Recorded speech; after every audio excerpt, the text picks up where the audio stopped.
नमस्कार, लोकतंत्र देख रहे हैं आप और मैं हूं आपके साथ नेहा दुबे।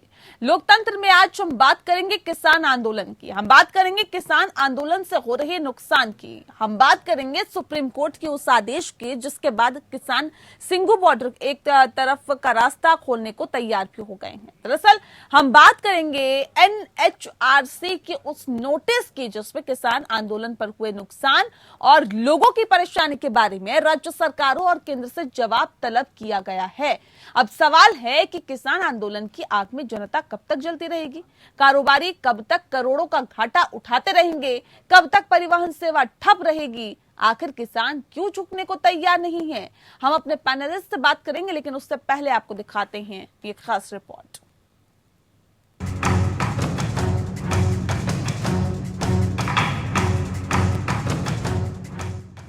पिछले करीब 10 महीने से किसान दिल्ली और आसपास के बॉर्डर का घेरा डाले हुए हैं। किसानों ने पंजाब, हरियाणा, यूपी और दिल्ली के बॉर्डर जाम किए हुए हैं। किसान तीनों कृषि बिल कानून रद्द करने की जिद पर अड़े हैं।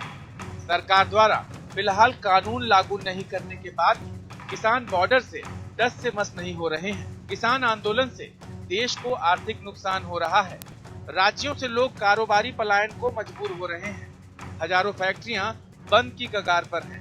कारोबार में दिक्कतें आ रही हैं। रास्ते जाम होने की वजह से लोगों की परेशानी बढ़ती जा रही है।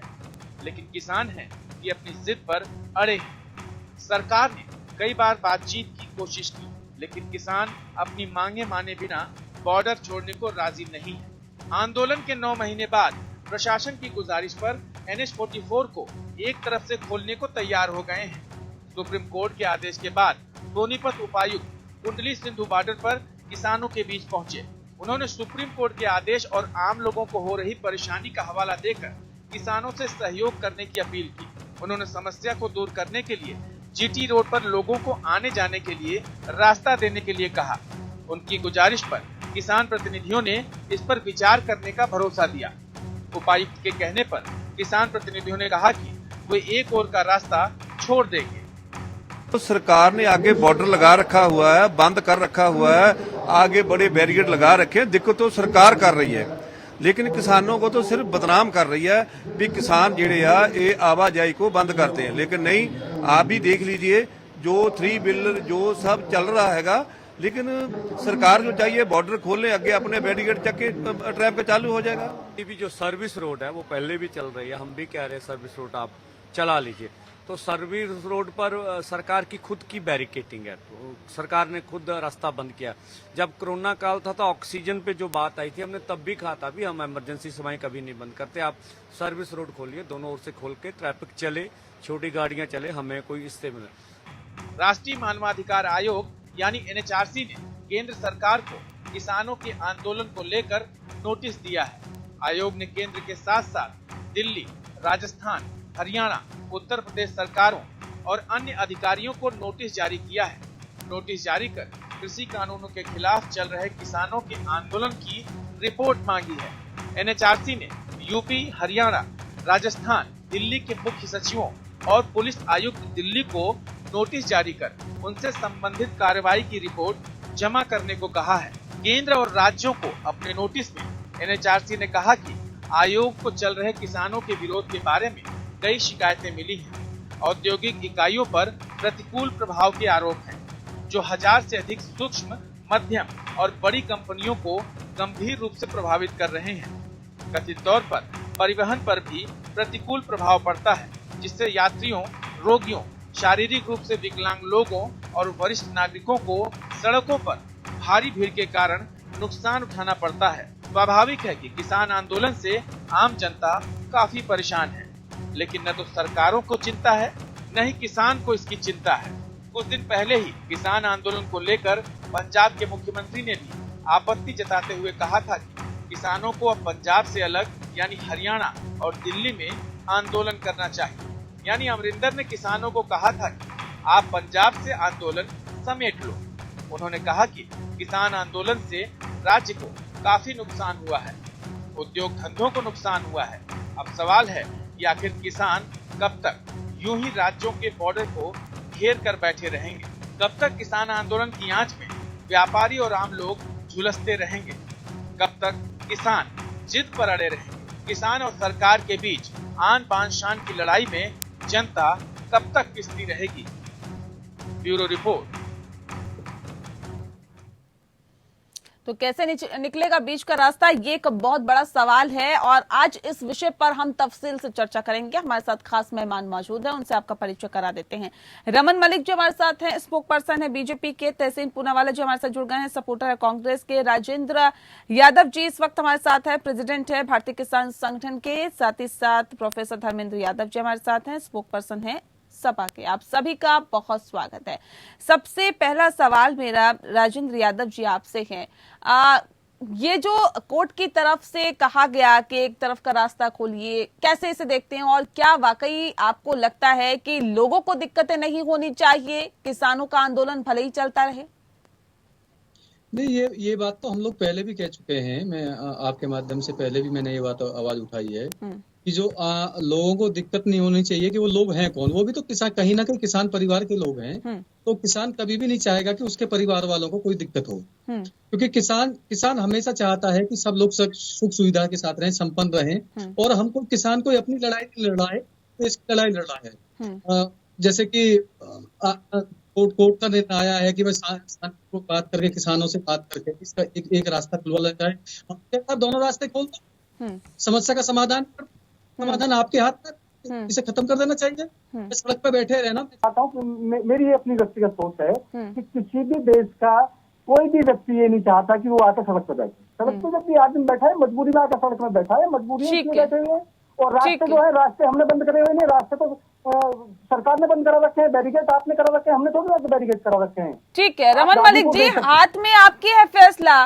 किसान तो चाहते हैं कि रास्ता खोल दे, किसान तो चाहते हैं कि पूर्ण रूप से आवाजाही वहां पर हो, किसी भी तरह का कोई भी रास्ता बंद ना करे, हम तो प्रदर्शन ना करें, अपने अपने घरों में रहें, अपने अपने कामकाज को संभाले। लेकिन सरकार की नीयत साफ नहीं है और सरकार नहीं चाहती कि इस समस्या का समाधान हो, इस तरह के आरोप लग रहे हैं। देखें, हम इस समस्या का समाधान चाहते हैं और समाधान यही है कि जो भी इन कानूनों के अंदर इनको रख रही हैं, उनके संशोधन के लिए अपने विचार रखें। बेशक, और आज मैं बिना किसी लार लपेट के ये भी बोलने को तैयार हूं कि जो पंजाब के किसान हैं, वास्तविक किसान जो, वो पंजाब के मुख्यमंत्री को अपने सुझाव दे दें बदलाव के। जो हरियाणा के हैं, वो हरियाणा के मुख्यमंत्री को दे दें। हरियाणा और पंजाब के मुख्यमंत्री दोनों बैठें और वो विचार करके प्रधानमंत्री जी से समय लेकर उनके साथ बैठ के इनमें जो भी चेंज करने हैं वो कर रहे। दूसरा, जो ये बात आज आई है वो एक वास्तविकता है कि उद्योग धंधे ठप हुए हैं। उद्योग धंधों का, छोटे दुकानदार का, मझोले व्यक्ति का जीवन यापन मुश्किल हो गया है इन जगहों पे। और उनको आज ये हालत हो गई है कि जिनके सपोजिंग जूते की फैक्ट्री वहां पे 2-4 हैं, उनको वो सड़क पे अपने जूते लगा के बेच रहे हैं। वहां पे लोगों को, जो मजदूर हैं, उनको दिक्कत होती है, वहां पे महिलाओं को दिक्कत होती है, वहां पे साधारण जनमानुष को दिक्कत होती है। तो आपकी जो संवैधानिक अधिकार हैं वो दूसरे के मौलिक अधिकारों से कैसे बड़े हो गए? तीसरी बड़ी चीज, बार बार सरकार ने शुरू में भी ये बोला था कि राधा स्वामी सत्संग देश की जगह है, वहां पे हम आपको जगह देते हैं, या डेरा जो भी था वहां पे आपको जगह देते हैं, आप वहां पे करिए। वहां पे भी इन्होंने नहीं करा। मेरा बार से एक प्रश्न है जो मैं आपके समक्ष रख रहा हूं, जिससे शायद ये लोग जवाब देने की अगर जहमत उठाएं, कि इनकी बार बार इनके नेताओं ने, कुछ नेता जो छोटे हैं, 40 बड़े नेताओं की बात नहीं कर रहा, जत्थेबंदियों की, जो वाकई नेता है, वो ये बोलते हैं आज के दिन में कि इसका समझौता करके इसके बीच में दोनों चीजों को, जो आपको संशोधन चाहिए वो करो और खत्म करो। खापों का भी यही मत है हरियाणा की। और अगर आपको नहीं करना है, और वो बार बार बड़े नेता बोलते हैं हम तो तीनों लॉ हटवाएंगे, तो ऐसी हटधर्मी नहीं होनी चाहिए। ठीक है, और एक और ठीक है सर, मैं लौटूंगी आपके पास। तहसीन जी, जब सरकार एक कदम आगे बढ़ने के लिए तैयार है, तो क्या नहीं लगता किसानों को भी बढ़ना चाहिए और कोई बीच का रास्ता ढूंढना चाहिए? आपने मेरे गले पर तलवार रखी है, मेरे गले पर बिल्कुल। अब आप कहते हो कि आप एक कदम आगे बढ़े तो मैं भी एक कदम आगे बढ़ूं, लेकिन अगर मैं एक कदम आगे बढ़ूंगा तो तलवार मेरा गला काट देगी। इसलिए मेरा आपसे निवेदन है, आप पहले तलवार पीछे रखिए, यानी कि तीनों काले कानून को आप वापस लीजिए, फिर हम बातचीत करेंगे। अब रमन मलिक साहब यहाँ बैठे, बहुत ही इंटेलेक्चुअल व्यक्ति है, मेरे बहुत अच्छे मित्र है। उन्होंने कहा कि आप पंजाब के मुख्यमंत्री और हरियाणा के मुख्यमंत्री से, दोनों जो किसान ग्रुप थे, वो चर्चा करें। लेकिन ये जो कानून है इलीगली, और क्यों इलीगली पास हुआ मैं उस पर आता हूँ। पार्लियामेंट में पास हुआ, राज्यसभा में इलीगली पास हुआ। इसलिए इलीगली राज्यसभा में पास हुआ क्योंकि वॉइस वोट से पास हुआ, और लगातार मेरे मेंबर्स ऑफ पार्लियामेंट ने ये कहा था, 3 मेंबर्स ऑफ पार्लियामेंट, कि हमें डिवीजन ऑफ वोट चाहिए। वॉइस वोट से पास हुआ, आपने डिवीजन ऑफ वोट नहीं दिया, जो एक मेंबर का फंडामेंटल राइट है, मैम आप तो जानते हो। तो एक किस तरह से इलीगली पास हुआ हम जानते हैं। लेकिन इन कानूनों को निगेट करने के लिए मेरे पंजाब के चीफ मिनिस्टर, मेरे छत्तीसगढ़ के चीफ मिनिस्टर ने इस पर स्टेट कानून लगाए, क्योंकि फाइनली एग्रीकल्चर स्टेट सब्जेक्ट है जिनको इन्होंने इलीगली पास किया कॉन्करेंट लिस्ट में, जो कर नहीं सकते थे, पर वो उन्होंने कर दिया। जब मेरे चीफ मिनिस्टर ने इन कानूनों को निगेट किया, क्योंकि ये पार्लियामेंट में पास हुआ था और कॉन्करेंट लिस्ट में गया, आज तक अभी 7:10 तक देश के राष्ट्रपति ने उन नए अमेंडमेंट्स को साइन नहीं किया है। और आप जानते हैं राष्ट्रपति के only act on the aid and advice of the central minister, वो सिर्फ केंद्रीय मंत्री के एड और एडवाइस पे राष्ट्रपति काम कर सकते हैं। तो आज तक उन्होंने साइन नहीं किया, यानी नियत में खोट है। और जिस पार्टी के MP Meenakshi Lekhi of the record कहते कि ये मवाली है, जिस पार्टी के एमपी कहते हैं कि ये गुंडे है, खालिस्तानी है, जिस सरकार के एसडीएम कहते कि इनका सर तोड़ो, सबसे पहला ट्वीट, उस वीडियो का ट्वीट तहसीन पुनावाला ने किया था, मेरे खिलाफ कंप्लेन हुई, उनको कंप्लेन वापस लेना पड़ा, आखिर उस एसडीएम का सस्पेंशन हुआ। सबसे पहला ट्वीट मैंने किया था जब वो ट्वीट वायरल हुआ।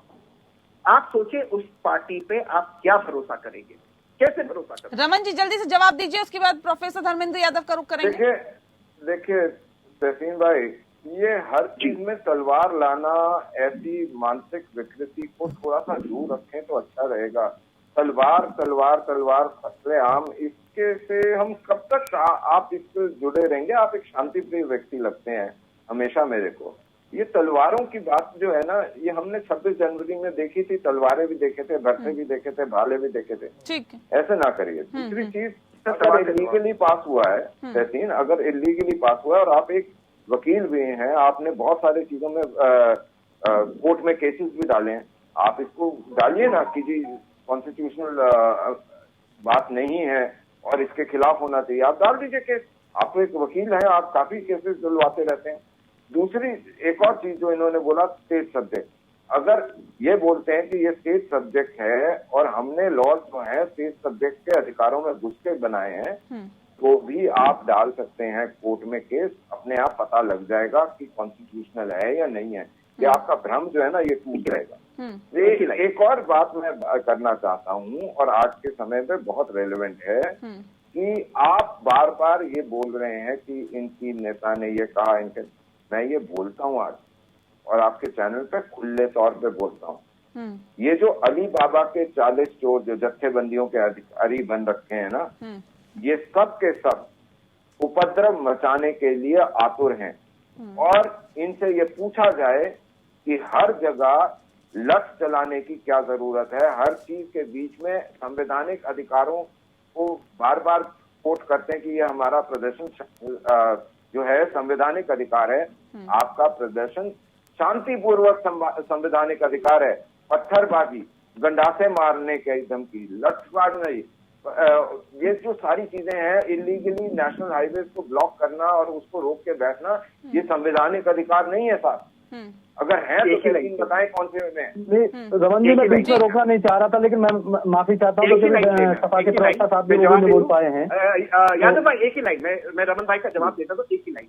रमन भाई बहुत अच्छे प्रवक्ता है बीजेपी के, लेकिन आज प्रिपेयर करके नहीं आए मैम, तो रमन भाई थोड़ा रिसर्च कर लीजिए। पंजाब के सूबे ने इंटरवेनिंग एप्लीकेशन डाली है सुप्रीम कोर्ट में कि आपने हमारे स्टेट राइट्स को लिए, छत्तीसगढ़ के मुख्यमंत्री ने माननीय राष्ट्रपति को पत्र लिखा है कि जो लॉज हमने इनिशिएट करने के लिए आपने अभी तक उसको साइन नहीं किया। और तीसरी बात मैम, ये ऑलरेडी मामला सुप्रीम कोर्ट में दर्ज है, सुप्रीम कोर्ट ने लॉज को सस्पेंड किया है, तो ऑलरेडी कॉन्स्टिट्यूशनल बेंच के सामने है। थोड़ा सा रिसर्च करना। यादव भाई सॉरी, मैं माफी चाहता हूँ आपके बीच में बोला, प्लीज आप बोलिए। नहीं ठीक है, एक रिएक्शन इसमें प्रोफेसर धर्मेंद्र यादव का भी ले लेते हैं, फिर मैं आप लोगों के पास लौटती हूँ दोबारा से। प्रोफेसर धर्मेंद्र यादव जी, सवाल इस बात को लेकर है सर, जो हालात और जो स्थितियां फिलहाल देख रहे हैं कि पूरे देश भर में जो किसान है वो सड़कों पर है, चाहे पंजाब की बात करें, हरियाणा की बात करें, उत्तर प्रदेश की बात करें, या फिर राजस्थान की बात करें, या फिर और तमाम राज्यों की बात करें, भले ही वहां पर उग्र तरह से प्रदर्शन ना हो रहा हो, बहुत ज्यादा संख्या में जो किसान है सड़कों पर ना हो, लेकिन है।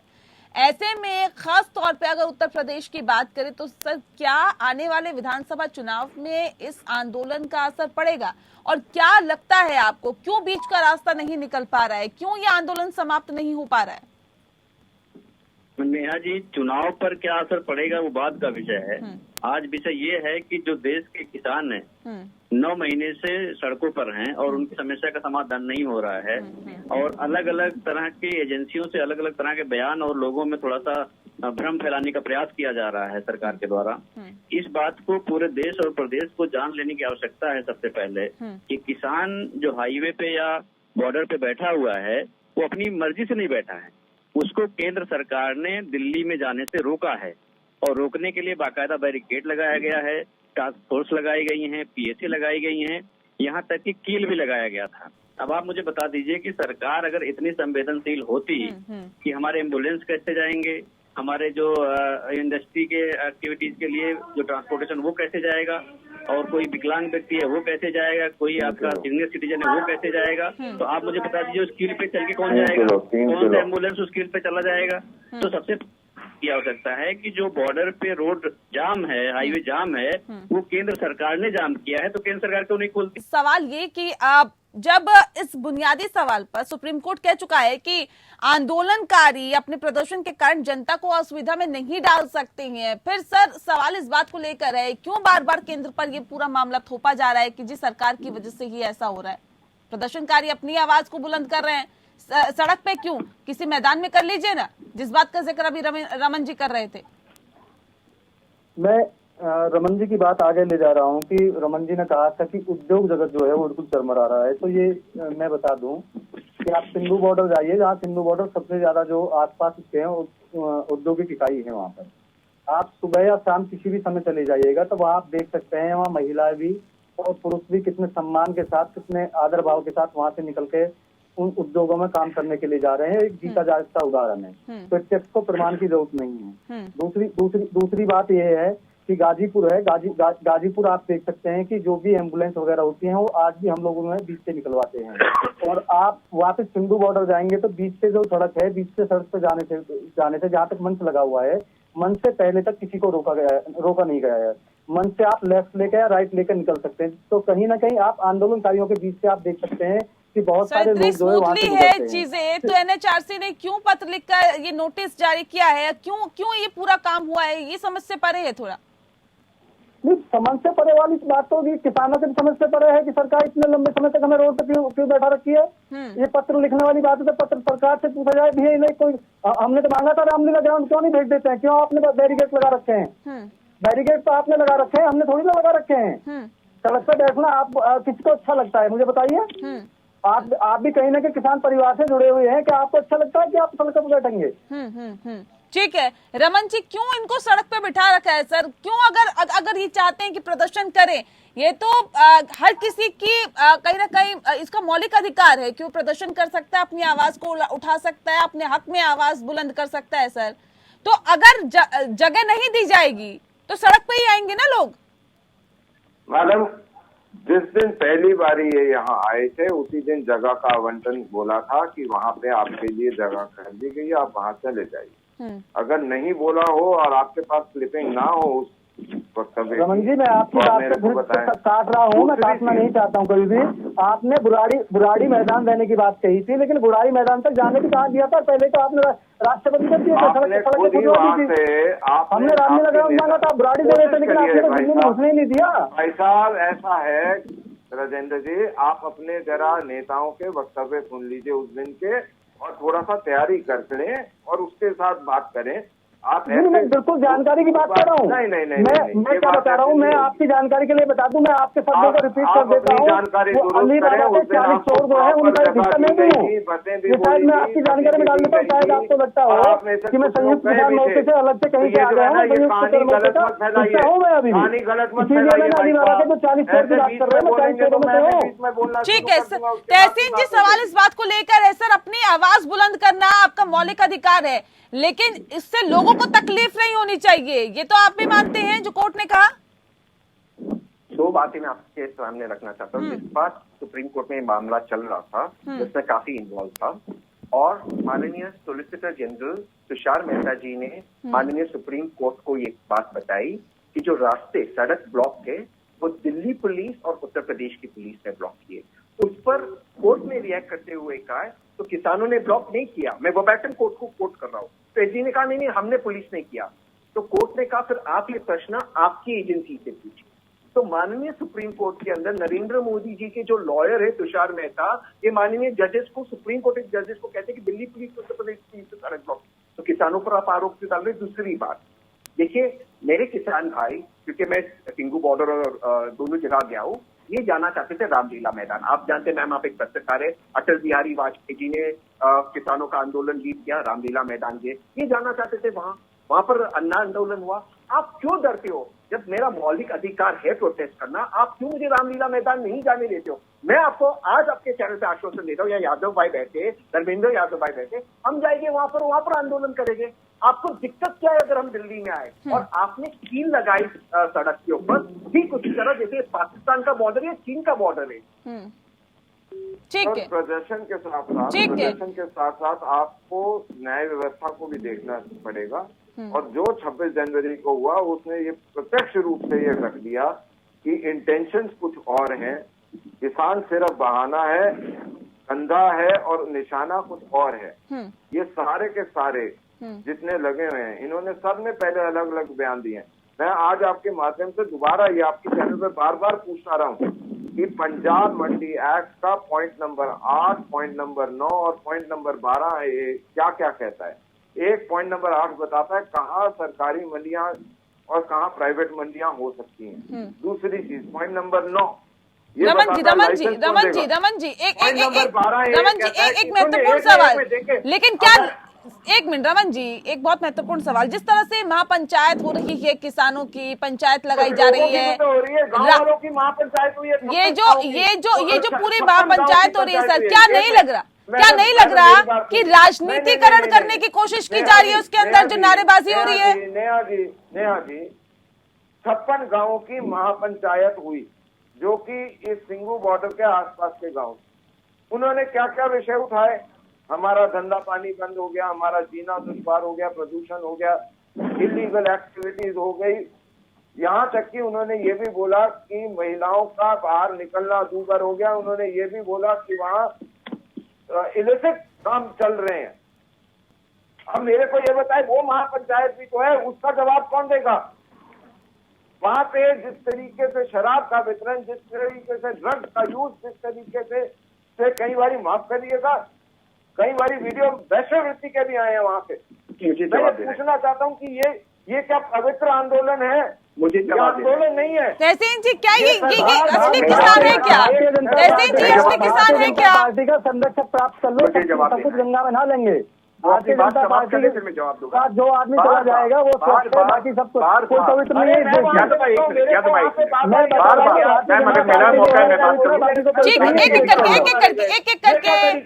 एक आंदोलन जब भारतीय जनता पार्टी की गिरफ्त पवित्र हो गया, उससे पहले पवित्र था। राजेंद्र जी, इस बात को कोई झुटला नहीं सकता सर, जो तस्वीरें निकल के सामने आई थी वो वाकई सवाल खड़े कर रही थी कि क्या ये वाकई जो आंदोलन किया जा रहा है इसकी मंशा वही है जो बार बार दोहराई जा रही है, या फिर मंशा कुछ और है? मैं इसका जवाब देना चाहता हूँ। ठीक है तहसीन जी, जवाब दीजिए जल्दी से। जी, मैं जवाब दूंगा।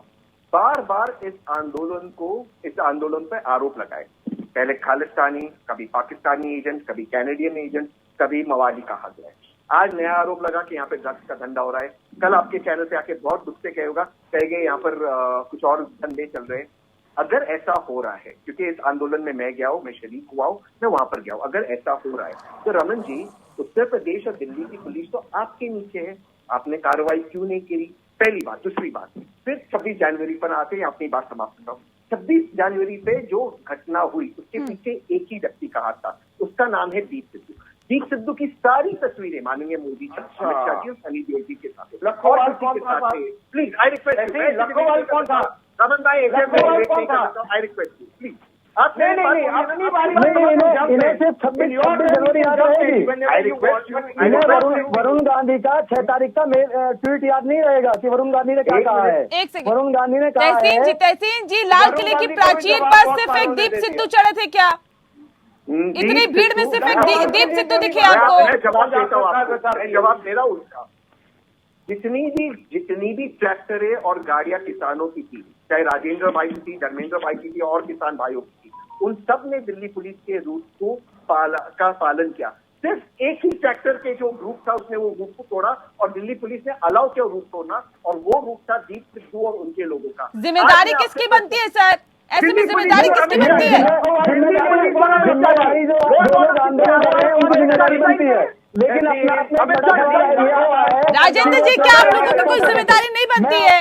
अगर किसान शांतिपूर्ण तरीके से आंदोलन की बात करता है, परमिशन लेता है, और वहाँ पर इस तरह की हरकतें की जाती है, प्रशासन की जिम्मेदारी भी बनती है कि वो ट्रैक्टर वहां तक कैसे पहुंचा, जब हमें रूट दूसरा दिया गया तो पहुंचा कैसे वहां पर।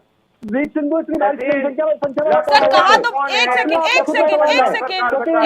सर, कहा तो ये भी था कि ट्रैक्टर पर सिर्फ एक शख्स होगा, कहा तो ये भी था कि वहां पर किसी भी तरह का लाउड स्पीकर नहीं लगा होगा, कहा तो ये भी था कि वहां पर किसी भी तरह का नशीला पदार्थ नहीं होगा, कहा तो बहुत सारी बातें थी, लेकिन क्या आप लोगों ने मानी? कहाँ से आ रहा है? कहाँ से आ रहा है? नहीं कहा, सवाल इस बात को लेकर है ना राजेंद्र जी, क्या आप लोगों ने मानी उन सब चीजों को? ये देश का किसान है, ये बदनाम कैसे करोगे? जी धर्मेंद्र यादव जी, हमारे परिवार से हैं, ठीक है मैं आती हूँ। लालचन लगाते हो धर्मेंद्र जी, क्या वजह आप इसके पीछे मानते हैं सर? वो आंदोलन भी आपने देखा, यहाँ पर भी लगातार गाजीपुर बॉर्डर की बात करें, सिंघू बॉर्डर की बात करें, पंजाब की बात करें, हरियाणा की बात करें, पंजाब के मुख्यमंत्री कहते हैं कैप्टन अमरिंदर सिंह जी यहाँ से जाइए, दिल्ली जाइए और दिल्ली में अपने आंदोलन को तेज करिए, हरियाणा जाइए, दिल्ली जाइए। इस तरह की अगर बातचीत की जाती है, यानी कि पंजाब को छोड़ दीजिए, बाकी जहाँ पे आपको करना है आंदोलन करिए, यहाँ पे विकास कार्य प्रभावित हो रहा है, आर्थिक तौर पर नुकसान हो रहा है, तो क्या बाकी राज्यों को नहीं होगा? मैडम, इसमें एक लाइन की बात है, केंद्र सरकार के अधीन तीनों कानून आते हैं और केंद्र सरकार ने बनाया है, उसे वापस लेने में क्या दिक्कत आ रही है? रमन जी ने इतने सारे कानून पढ़ा दिए, 3 कानून वापस लेने के बजाय 300 कानून का जिक्र कर रहे हैं, वो तीनों कानून वापस लेने में क्या दिक्कत आ रही है? रही बात आंदोलन को जो बदनाम करने वाले लोग हैं वो भारतीय जनता पार्टी के लोग हैं, चाहे उनके विधायक हों, गाजीपुर बॉर्डर पे आके किसानों को डंडे से मारने की बात करते हैं। आप जो 26 जनवरी की बात कर रही है, 26 जनवरी में जो सिंधु था वो भारतीय जनता पार्टी जुड़ा हुआ आदमी था, वो कैसे अंदर घुस गया, वहाँ की सिक्योरिटी क्या कर रही थी? तो ये प्रायोजित तरीके से पहले बदनाम करने की कोशिश कर रहे थे, जिसको हम शाम बोलते हैं। उसके बाद जब इन्होंने करनाल में एसडीएम ने कहा कि सर छोड़ो, तो ये लाठी के डंडे पे इसको दबाने का प्रयास कर रहे थे। मैं आपके बीच में नहीं बोल रहा था रमन जी, आप मुझे बोलने दीजिए, बहुत कम मौका वैसे भी मुझे मिलता है।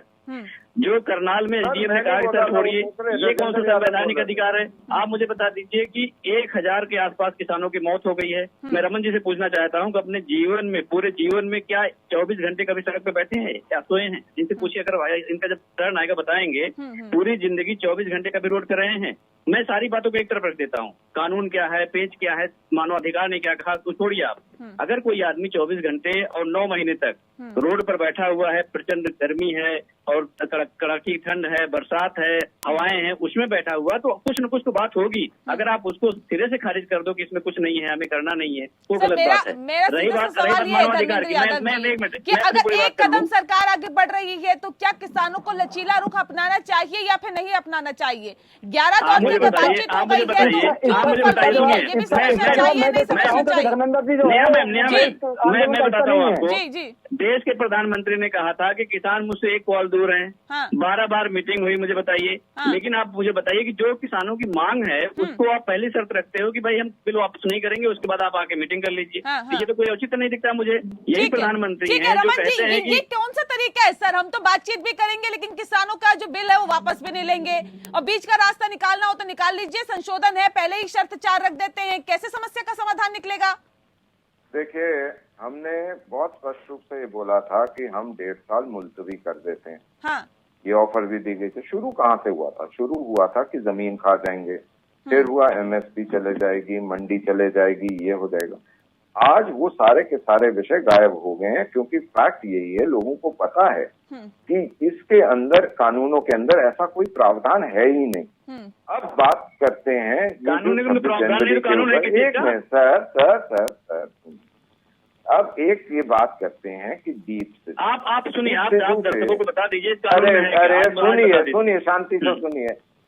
नहीं, आप यही बता दीजिए कि इस कानून में है क्या, जैसे हम नहीं समझ पा रहे हैं, दर्शक नहीं समझ पा रहे हैं, एंकर नहीं समझ पा रहे हैं। आप इतना बता दीजिए कि तीनों कानून है क्या? आपका सवाल लूंगा। सुनिए, दीप सिद्धू की बात करते हैं, लेकिन ये तीनों की तीनों लखोवाल को, जिसने, और जो एक गैंगस्टर टर्न पॉलिटिशियन है, उसको पंजाब सरकार बचा रही है, उसके ऊपर बात नहीं करेंगे। दीप सिद्धू को अरेस्ट करा गया, उसको नहीं करा गया, पंजाब सरकार बचाती रही, जैसे अंसारी को बचा रही। आज मैं आपसे ये बात पूछता हूँ कि ये जो 24 घंटे की बात मेरे से पूछ रहे थे ना धर्मेंद्र जी, मैं 24 घंटे की बात भी आपको बता दूं कि बतेरे आंदोलनों में रहा हूं, डंडे भी खाए हैं, अरेस्ट भी हूं, तिरंगा लहराने के लिए भी जम्मू कश्मीर में अरेस्ट हुआ हूं मैं, और बिना कागज के अरेस्ट हुआ हूं। तो 24 घंटे रोड पे बैठे थे 9 महीने तक। भाई साहब, आपने अभी 24 घंटे बोला।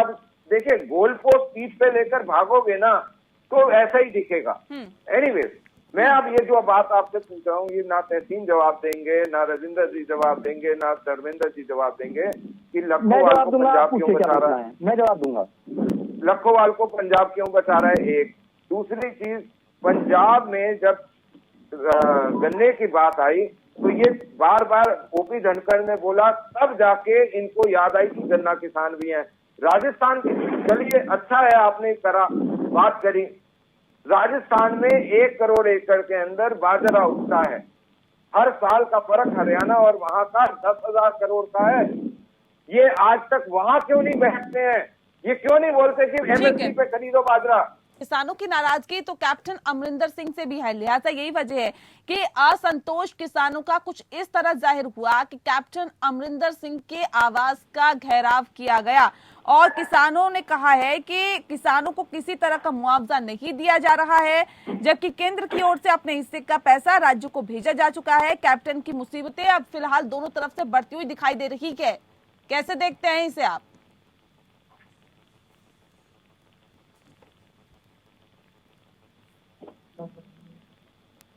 तहसीन जी, आवाज मिल पा रही है आपको? मेरे से पूछ रही हैं तहसीन जी? हेलो तहसीन भाई, आपसे पूछा जा रहा है। तहसीन जी सुन पा रहे हैं मुझे? चलिए, लगता है नहीं आवाज पहुंच पा रही है। तो अब जाहिर तौर पे सवाल यहाँ पर कई खड़े होते हैं, लेकिन अब सवाल इस बात को लेकर भी है। अब आपसे मैं समझना चाहूंगी, यहाँ पर राजेंद्र यादव जी, आवाज मिल पा रही है आपको? हाँ, मुझे आवाज। ठीक है राजेंद्र जी, सवाल ये कि अब जिस तरह से सरकार के द्वारा कदम उठाए जा रहे हैं, भले ही तीनों कृषि कानूनों को वापस ना ले रही हो सरकार, लेकिन उसके साथ साथ अभी आपने देखा होगा कि अलीगढ़ में जाट के नाम पर विश्वविद्यालय की शिलापट रखी गई है, और ऐसे में ये भी किया जा रहा है, इससे पहले एक फैसला लिया गया जिसके अंदर एमएसपी को, कई फसलों पर एमएसपी को बढ़ाया गया है। तमाम तरह की कोशिशें की जा रही है। सरकार की कोशिश है कि 2022 तक किसानों की आय को दोगुना किया जाएगा, जैसे कि दावे और वायदे किए जा रहे हैं। लेकिन अब सवाल इस बात को लेकर है कि क्या ये जो कोशिशें सरकार के जरिए की जा रही है, कुछ हद तक किसानों के जख्मों पर मरहम लगा रही है क्या? देखिए, मरहम क्या कि कुछ ना कुछ लुभावने सपने देने की कोशिश तो ये करेंगे जरूर, क्योंकि इनका एक माननीय प्रधानमंत्री जी का एक नारा है कि 2022 में हम किसान की आय दुगनी कर देंगे। तो 2022 तो बिल्कुल सामने रखा हुआ है। ये कहीं ना कहीं इस आंदोलन के हाथ से उसको अटकाए रखेंगे किसानों को, और ये कहेंगे भैया आप तो एक बिल लेकर आए थे, उससे आपकी जो आय है वो धूमी हो जाती है, वो मुआवजा सपना है, उसमें ये अच्छा देना चाहते हैं। बाकी रहा सवाल की इन्होंने 20 रुपए बढ़ाए, 10 रुपए बढ़ाए, उससे किसान का भला क्या होना है? उस हिसाब से आप देख लो कि डीजल पेट्रोल का कितना हो गया, डीएपी कितनी बढ़ गई है, और जो चीजें हैं उनका आप देख सकते हो। अब उसमें अपनी बात बड़ी करने के लिए कुछ भी कर सकते हो, उसमें क्या कह सकते हैं? सरकार चला रहे हो, वही आप सरकार चला रहे हो, अपनी बात को बड़ी करवाओगे। अगर इनकी बात को बड़ा नहीं करोगे तो ये कई 1000 करोड़ रुपए के विज्ञापन करके मानना पड़ेगा भैया, हाँ मान लो, ठीक है, मजबूरी हो जाएगी किसान की। तो इसलिए तो जब ये कुछ चीज है, इनकी बात मान लो कि हाँ भैया ये सही कर रहे हैं बिल्कुल, क्योंकि इनका जब वो आता है, बिल आता है किसी 5000 करोड़ रुपए, 5600 करोड़ रुपए, ये हमने क्या कहते हैं बजट बना दिया है अपना, जिससे हमने विज्ञापन करवाए हैं, सब विज्ञापन की कर रहे यार, किस आम आदमी का ऐसे भला कर दो। ठीक है, रमन जी का और धर्मेंद्र प्रोफेसर धर्मेंद्र यादव का मैं रुक करूं, उससे पहले तहसीन जी आवाज मिल पा रही होगी, उम्मीद करती हूँ आपको। तहसीन जी, सवाल इस बात को लेकर है कि न सिर्फ बीजेपी से यानी कि केंद्र सरकार से किसान नाराज है, बल्कि कैप्टन अमरिंदर सिंह के आवाज का भी घेराव किया है किसानों ने। उनका कहना है कि केंद्र की तरफ से तो पैसा भेजा जा रहा है, लेकिन राज्य किसी भी तरह का मुआवजा किसानों को नहीं दे रहा है, यानी कि कैप्टन की मुसीबतें भी बढ़ती हुई दिखाई दे रही है। नहीं, ये बात सही नहीं है। जो नाराजगी थी वो ये था कि आप जो प्राइस है गन्ने का, आप उसमें इंक्रीज नहीं किया। उसके बाद कैप्टन साहब ने 35 रुपया बढ़ाया, और उसके बाद श्रीमती प्रियंका गांधी वाड्रा ने ट्वीट भी किया कि उन्होंने जो कैप्टन साहब को पत्र लिखा था, उसके बाद 35 रुपया बढ़ाकर अब 360 रुपया क्विंटल दाम हो गया पंजाब में। मुआवजे को लेकर भी सर ये प्रदर्शन किया गया है। मैम एक सेकंड, और जो उत्तर प्रदेश की सरकार आई थी 400 रुपए का वादा करते, उन्होंने 5 रुपया बढ़ाया है। तो ये देखिए, ये डिफरेंस है कांग्रेस के अंदर और बीजेपी के अंदर। दूसरी बात है, मैं जानता हूँ हमारे किसान भाई थोड़े से इस वक्त पंजाब के अंदर सोच रहे हैं कि जो हमें कानून को निगेट करना है वो निगेट क्यों नहीं हो रहा है, लेकिन ये कानून इसलिए निगेट नहीं हो रहे, जैसे मैंने आपको पहले बाद में बताया था कि बिल तो असेंबली ने पास कर दिया है, लेकिन माननीय राष्ट्रपति साहब ने अब तक उस पर दस्तखत नहीं किए हैं, और अब पंजाब के मुख्यमंत्री भी पत्र लिखने वाले राष्ट्रपति को। सर, हस्ताक्षर हुए नहीं हुए ये अलग चीज है सर, लेकिन पंजाब की अगर हम बात करें सर, वहाँ पे तो पहले से ही कॉन्ट्रैक्ट फार्मिंग चल रही है, जिसका भी किसान विरोध कर रहे हैं। वहाँ पे तो बहुत सारी ऐसी चीजें चल रही है जिसका विरोध किया जा रहा है। बहुत अच्छा प्रश्न पूछा आपने। कॉन्ट्रैक्ट फार्मिंग पंजाब के अंदर चल रही है, महाराष्ट्र में भी चल रही है, लेकिन उसमें अंतर क्या है? महाराष्ट्र और पंजाब में पूरे सूबे को, पूरे राज्य को मंडी का दर्जा दिया गया है। इसका मतलब ये है कि कोई भी व्यक्ति, अगर जो भी किसान है, आप मिनिमम सपोर्ट प्राइस क्या खरीद ही नहीं सकते। ये इसको लॉ के अंदर लाया गया है कि पंजाब में भी, महाराष्ट्र में भी। महाराष्ट्र में कोऑपरेटिव फार्मिंग होता है। अब लॉ उसका ये है कि आप एमएसपी के नीचे नहीं खरीद सकते। किसान किस बात का आंदोलन करे कि एमएसपी को आप कानूनी राइट दीजिए, और उस राइट का खंडन कर रहे हैं रमन मलिक की सरकार। कॉन्ट्रैक्ट फार्मिंग का भी तो लगातार विरोध किया जा रहा है सर, कि हमें तो कॉन्ट्रैक्ट फार्मिंग चाहिए। रमन जी जल्दी से जवाब दीजिए इनकी बातों का, दोनों की बातों का, उसके बाद में प्रोफेसर धर्मेंद्र यादव का करूंगी। मेरी आवाज चली गई थी, 10 सेकंड होगा। कॉन्ट्रैक्ट फार्मिंग में किसान क्या चाहते, किसी भी फार्मिंग में एमएसपी और प्रोक्योरमेंट गारंटी। कोऑपरेटिव में महाराष्ट्र में और पंजाब में कानून है, लेकिन सरकार पास नहीं कर रही। ये अंतर है। चाहते क्या है सर? तहसीन जी क्या नहीं लगता कि जितनी दिक्कतें नहीं है इस बिल में, उतना ज्यादा भ्रम फैलाया जा रहा है इस बिल को लेकर, इस कानून को लेकर? आपकी जमीनें चली जाएगी, आप अपनी जमीन के लिए आवाज नहीं उठा पाएंगे, आप कॉन्ट्रैक्ट फार्मिंग में सिर्फ नौकर बनते रह जाएंगे। समझाते क्यों नहीं है? अगर मैं किसी घर का मुखिया हूँ और मेरे बच्चे किसी गलत संगति में पढ़ते हैं, तो मेरा अधिकार है, मेरा कर्तव्य बनता है कि मैं अपने बच्चों को समझाऊं। सचिन जी का जवाब दे लो। अगर लगता है कि देश की जो किसान है वो किसी ने भ्रमित कर दिए हैं, तो माननीय प्रधानमंत्री जी का, माननीय कृषि मंत्री जी का फर्ज बनता है। ठीक है धर्मेंद्र यादव जी, कहीं ना धर्मेंद्र यादव जी, मैं आ रही हूँ सर, रमन जी आ रही हूँ, मैं आपसे जवाब लूंगी। पहले तीनों का सवाल ले लूं, फिर आपसे ही जवाब लूंगी। जिम्मेदारी आपकी बनती है, सबका जवाब आपको ही देना है। प्रोफेसर धर्मेंद्र यादव जी, सवाल इस बात को लेकर है कि कॉन्ट्रैक्ट फार्मिंग का विरोध किया जा रहा है। ये कहा जा रहा है कि किसान अपने ही खेतों में कहीं ना कहीं नौकर बनकर रहेगा। असल में बहुत सारे, हमने भी सर ग्राउंड रिपोर्टिंग की है, हमें भी पता है कि जब हम किसानों के बीच जाते हैं, अमूमन किसान सर ऐसे होते हैं, ऐसे किसान है वहां पर जिनको ये पता ही नहीं है कि वो यहाँ पे बैठे हैं तो क्यों बैठे हैं, किस बात का विरोध कर रहे हैं, कानून में ऐसा क्या है जो उनके फेवर में नहीं है, लेकिन बस सब बैठे हैं तो हम भी बैठे हैं जी, हम तो विरोध कर रहे हैं। नेहा जी मैं बता देता हूँ, देखिए कॉन्ट्रैक्ट फार्मिंग वो है जैसे आप कोई फ्लैट खरीदते हो और एग्रीमेंट पे साइन करते हो। मुझे तो पता है, मैं तो किसानों की बात कर रही हूँ सर, जो आंदोलनकारी वहाँ पे बैठे हैं, क्या उनको पता है कि वो किस लिए बैठे हैं वहाँ पर? नहीं, मोदी जी के मन में क्या चल रहा है आपको पता है, या जो हरमन साहब बैठे इनको पता है? भाई जो लीड कर रहा है उसे पता है क्या हमें सरकार से चाहिए। ऐसा कोई जरूरी नहीं है आंदोलन में शामिल जितने लोग हैं वो सारी बारीकियों के जाने। कोई सुप्रीम कोर्ट का वकील तो वहाँ बैठा नहीं है, सब किसान है। उनको पता है कि मेहनत करेंगे, हम मेहनत करेंगे, हमें 2 रोटी मिलेगी, 2 रोटी मिलेगी। किसान सुनिए पहले, जब केंद्र सरकार ने डीएपी खाद को सब्सिडी दिया उसमें 200 रुपए की, तो 5 किलो उसमें 5 किलो कम कर दिया, तौल में 45 किलो कर दिया। इतना भी समझदार नहीं है। उसके बाद सुनिए पहले, गन्ना किसानों का मूल्य बता रहा हूँ, गन्ना का मैं बता रहा हूँ आपको, गन्ना की जो लागत है वो 343 रुपए पर क्विंटल आता है। सरकारी रेट जो उत्तर प्रदेश में है 325 रुपए पर क्विंटल सरकार दे रही है। तो इसके बाद इन्होंने क्या करा कि 285 रुपए जो एक रेट होता है, एसएपी बोलते हैं उसको, उसमें 10 रुपए बढ़ा दिया और उन्होंने टेलीविजन पे और अपने क्या नाम है इस पे न्यूज़पेपर में प्रचार कर दिया कि हमने 10 रुपए गन्ने में बढ़ा दिया। जब उत्तर प्रदेश में गन्ना 325 रुपए पहले बिक रहा है तो 285 रेट करने से क्या फायदा हो गया, 10 रुपए बढ़ा नहीं। तो ये तो हर स्तर पे चोरी करने के लिए तैयार बैठे हैं। देखिए मैं आपको बताऊं, इस समस्या का समाधान करने में बस 2 ही रोड़ा है। एक तो प्रधानमंत्री जी का पूंजीपतियों के सामने आत्मसमर्पण कर देना, दूसरा है कि बिना वजह अपनी नाक की बात बना लेना। किसान इसी देश का है। आप मुझे बता दीजिए कि 1000 के आसपास किसानों की मौत हुई है, क्या इस देश के प्रधानमंत्री का इतना नैतिक कर्तव्य नहीं बनता था कि ओम शांति ओम का एक मैसेज लिख देते? ओम शांति ओम भी नहीं लिख सकते। आप मुझे बताइए कहाँ के लोगों के लिए ट्वीट कर देते हैं, कहाँ तालिबान के लिए ट्वीट कर देते हैं, कहाँ पाकिस्तान में जाकर बिरयानी खा लेते हैं। कि पंजाब में सिंह भाई को समझना चाहिए, पिछले 4 साल में 1 रुपया तक पंजाब सरकार ने नहीं बढ़ाया था। हम हर साल बढ़ाते हैं। आज भी देश में सबसे ज्यादा भाव गन्ने का हमारे यहाँ हरियाणा में है 362 रुपए। ऊपर से ये जो 4 साल चले गए जिसमें उन्हें नुकसान होता रहा, उसकी भरपाई कौन करेगा?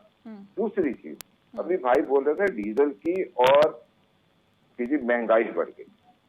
पानी जो कांग्रेस के राज में, यूपीए के राज में पानी खेतों तक नहीं पहुंच रहा था, जिन जगह 40-40 साल से तेल पे पानी नहीं पहुंचा था, कोई सरकार ने पहुंचाया है। इसका जवाब मैं दूंगा जी। जो 2 घंटे मिलती थी वो आज 18 से 22 घंटे मिल रही है कृषि बहुल एरिया में। तो आपको सिर्फ 1 एकड़ की जुताई के ऊपर 20 से 25 लीटर डीजल लगता है, जिसके अंदर 2019 से पहले 72 रुपए था, आज 85 रुपए की एवरेज रेट इस साल में नहीं है। 13 रुपए का फर्क आता है, 230-40 रुपए का सारा फर्क आया। और जहां तक बढ़ोतरी की बात है, तो अगर मैं गन्ने की बात करूं तो अंदाजन 4800 रुपए प्रति एकड़ में फर्क आ जाता है भाव में। अब वो किलो पे ले आएंगे तो बोलेंगे शायद 5 पैसे 50 पैसे क्या बढ़ा, उसकी वैसे करने लग जाएंगे तुलनात्मक। उसके बाद ये कॉन्ट्रैक्ट एक्ट की बात करते हैं और सिंह भाई को ये ध्यान से सुनना चाहिए। पंजाब का कॉन्ट्रैक्ट एक्ट आज भी ये कहता है कि किसान अगर पैसे नहीं देगा, वापस नहीं करेगा तो 5 साल तक की जेल है। ये आज तक रद्द क्यों नहीं हुआ? इसके खिलाफ क्यों नहीं किसान जत्थेबंदियां आगे बढ़ी? ये जत्थेबंदियां सिर्फ वो काम कर रही हैं जो इनके मालिक जिसके लिए ऑर्डर करते हैं। ठीक है, मैं क्योंकि कार्यक्रम के आखिरी पड़ाव में हूं, एक कमेंट मुझे सबसे लेना है। प्रोफेसर धर्मेंद्र यादव जी, मैं आपके पास आऊंगी, लेकिन उससे पहले तहसीन जी सवाल इस बात को लेकर है। सर, किसानों के हालात आज से ऐसे नहीं है। आज भले ही तीनों कृषि कानून को लेकर, उसको रद्द करवाने की मांग को लेकर आज किसान सड़क पर है, लेकिन कांग्रेस ने पिछले 60-65 साल देश में शासन किया है। और अगर ये हालात हैं किसानों के, तो इसके लिए जिम्मेदार कौन है? अगर किसान आत्महत्या करने को मजबूर है तो इसके लिए जिम्मेदार कौन है? मैं डेटा के साथ बात करूंगा, पार्लियामेंट्री डेटा जो माननीय राजनाथ सिंह जी ने एज होम मिनिस्टर उन्होंने पेश किया था पार्लियामेंट के अंदर। यूपीए के समय एग्रीकल्चरल ग्रोथ रेट था, यूपीए 1 यूपीए 2 के समय 4.2% एग्रीकल्चरल ग्रोथ रेट, और अब एनडीए के 6 सालों में एग्रीकल्चरल ग्रोथ रेट जो 1.5% था, ये गिरकर हो गया 1.2%, यानी कि मोदी जी के शासन में गिरावट हुई। ये डेटा पार्लियामेंट्री है। दूसरी बात, तो फिर अगर पुराने नहीं बीच में नहीं बोलूंगा, मेरी बात ऐसे नहीं होगी मैम। दुकान बढ़ गई, आपने मुझे बोला पैसे का वितरण बढ़ गया, ये हो गया। सॉरी मैम, ये झूठ क्यों बोल रहे हो? अपनी नहीं, ये गलत है। नहीं, झूठ नहीं बोल रहा हूँ।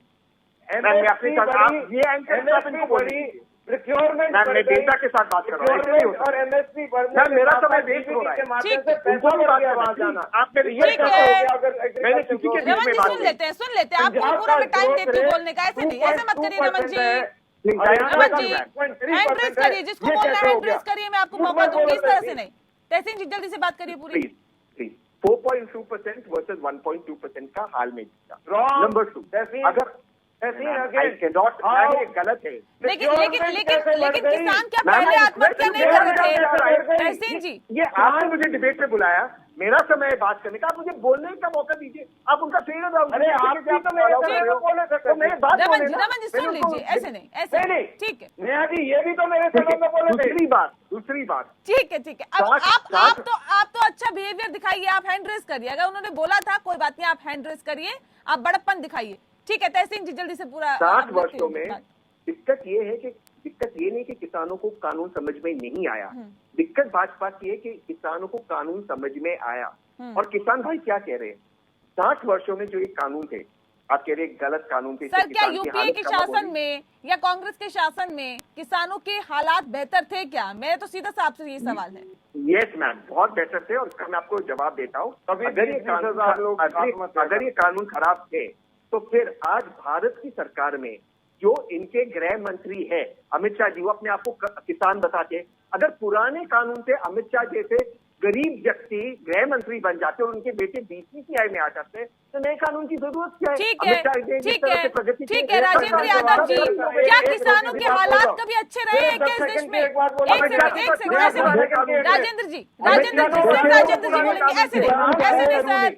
राजेंद्र जी, किसान क्या है, अमित शाह ने जो बोला है कि अपोजिशन पार्टी होती है वो सबसे ऐसे नहीं प्लीज। मैं आपको बता दूं, जो विपक्षी दल होता है वो किसान का सबसे ज्यादा हितैषी होता है। ये मेरा मानना है। कानून की प्रतिलिपियां ये मेरा मानना है कि भारतीय जनता पार्टी इस वक्त में थी तो तब वो हितैषी थी, आज कांग्रेस है, कांग्रेस का कहता हितैषी है। ठीक है धर्मेंद्र यादव जी, सवाल तो सर आपसे भी बनता है ना कि आपने क्या किया किसानों के लिए? आपने भी तो सत्ता प्रशासन किया है धर्मेंद्र जी।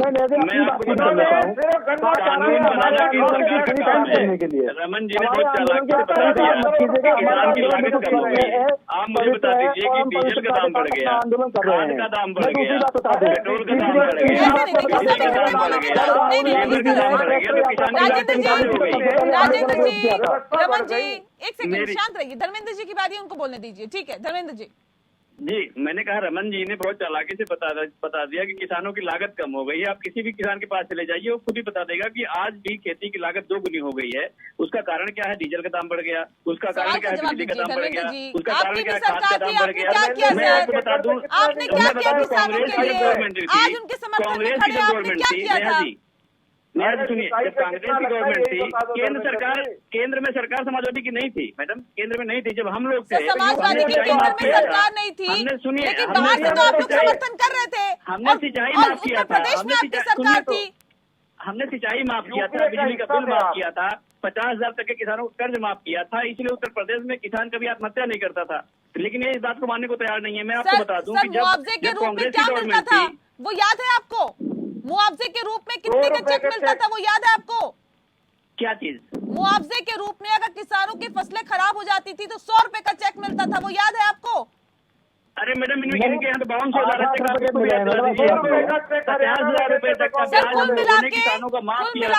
हमने बिजली का बिल माफ किया था, हमने नहर की सिंचाई माफ की थी। आप करके दिखाओ। आप मेरी बात पूरी होने दीजिए, मेरी बात पूरी होने दीजिए। 2014 में जब केंद्र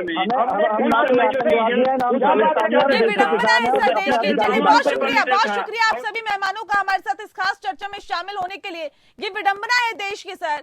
किसान अन्नदाता है, अन्नदाता वो अन्नदाता जो तमाम लोगों का पेट भरता है, पूरे देश का पेट भरता है, लेकिन सरकारें किसी की भी रहे वो अपने आप को ठगा सा महसूस करता है। आज भी वो सड़क पर है, तीनों कृषि कानूनों को रद्द करने की मांगों को उठा रहा है, लेकिन सुनने वाला कोई नहीं। ना सरकार सुन रही है, विपक्ष भी अपनी सियासी रोटियां सेकने से बाज नहीं आ रहा है। ऐसे में कैसे बीच का रास्ता निकलेगा, क्या कुछ बीच का रास्ता हो सकता है, और कब तक ये किसान ऐसे की धरने पर बैठे रहेंगे, ये बहुत महत्वपूर्ण सवाल है। इसी के साथ लोकतंत्र में इतना ही। नमस्कार।